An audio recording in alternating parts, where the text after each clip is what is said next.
Question number 22. Integral 1 by cos x minus a into cos x minus b dx. ഇവിടെ നമ്മൾ ന്യൂമറേറ്ററിലും ഡിനോമിനേറ്ററിലും sine A minus B കൊണ്ട് multiply ചെയ്യുന്നു. അപ്പോൾ sine A minus B by sine A minus B into cos x minus A into cos x minus B.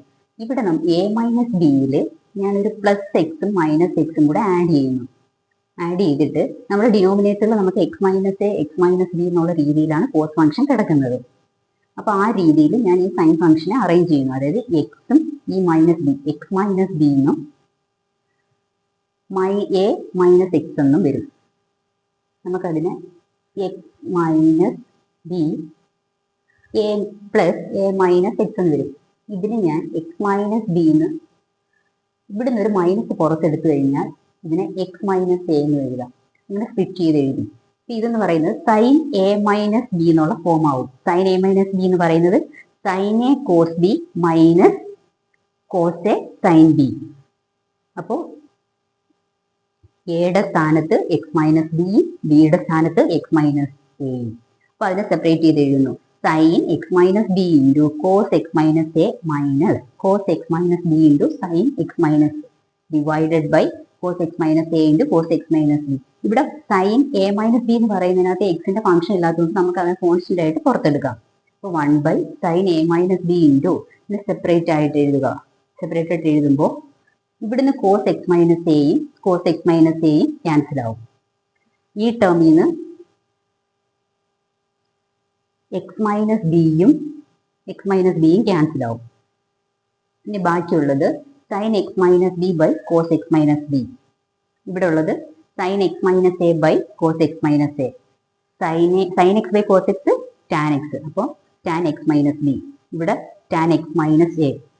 ഇനി tan എക്സിന്റെ integration എന്ന് പറയുന്നത് ലോഗ് മോഡ് സീക്ക് എക്സ് എന്നും എഴുതാം, മൈനസ് ലോഗ് കോസ് എക്സ് എന്നും എഴുതാം. അപ്പം ഞാനിവിടെ log mode seek X minus B minus log mode seek X minus A plus C.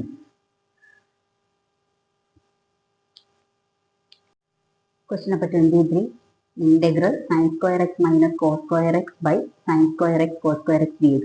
ഇവിടെ നമുക്ക് മുകളിൽ രണ്ട് ടേം ആയതുകൊണ്ട് സ്പ്ലിറ്റ് ചെയ്ത് ഡയറക്റ്റ് ആയിട്ട് തന്നെ എഴുതാം. എഴുതുമ്പോൾ സൈൻ സ്ക്വയർ എക്സും ക്യാൻസൽ ആവും. ഇവിടെ കോസ് സ്ക്വയർ എക്സും ക്യാൻസൽ ആവും. അപ്പോൾ ഇവിടെ integral seek square X D X minus integral cosec square X D X വരും. ഇന്റഗ്രൽ സീക്ക് സ്ക്വയർ എക്സ് എന്ന് പറയുന്നത് tan X, integral cosec square X എന്ന് പറയുമ്പോൾ മൈനസ് കോട്ട് എക്സ് ആണ്. അതും കൂടി ചേർന്ന് പ്ലസ് ഈ മൈനസും കൂടെ ആയി പ്ലസ് ആയി. അപ്പോൾ tan x plus cot x plus c. Question number 24. E raised to x into 1 plus x by cos square e raised to x into x dx. ഇവിടെ ഈ e raised to x into x ഞാൻ t എന്ന് substitute ചെയ്യുന്നു. ഇവിടെ product rule ആണ് apply ചെയ്യേണ്ടത്. First function into derivative of second, എക്സിന്റെ derivative 1 plus second function into derivative of first. അപ്പോൾ രണ്ട് ടേമിലും e raised to x ഉണ്ട്. അതിനെ കോമൺ ആയിട്ട് എടുക്കുമ്പോൾ 1 plus x എന്ന് വരും. അപ്പോൾ e raised to x into 1 plus x dx equal to dt എന്ന് വരും. സബ്സ്റ്റിറ്റ്യൂട്ട് ചെയ്യുക. Integral dt by cos square t. 1 by cos square t എന്ന് പറയുന്നത് sec square t ആണ്. അപ്പോൾ sec സ്ക്വയറിൻ്റെത് tan t ആണ്. tക്ക് പകരം e raised to x into x substitute ചെയ്യുക.